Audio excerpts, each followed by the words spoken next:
तर आम्ही तारखेसाठी आलो होतो। 30 जून 2026 पर्यंत कर्जमाफीचं आश्वासन मिळालंय। कर्जमाफीची तारीख जाहीर करा हीच मागणी होती। मुख्यमंत्र्यांशी चर्चा केल्यानंतर बच्चू कडू यांनी हे वक्तव्य केलंय। तर आता आंदोलनाची गरज नाही असंही बच्चू कडू यांनी म्हटलेलं आहे। तर कर्जमाफीची तारीख जाहीर करा हीच आमची मागणी होती।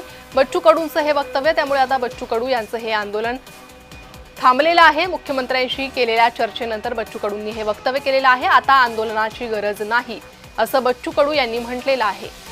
तर मुख्यमंत्री आणि शिष्टमंडळासोबत बच्चू कडू शेतकरी नेत्यांची ही चर्चा झालेली आहे। तारखेसाठी आम्ही आलो होतो, कर्जमाफी कधी करणार त्याची तारीख सांगा ही मागणी होती आणि त्या संदर्भात आश्वासन मिळालेलं आहे। 30 जून 2026 ची तारीख मिळालेली आहे असं बच्चू कडूंनी म्हटलंय।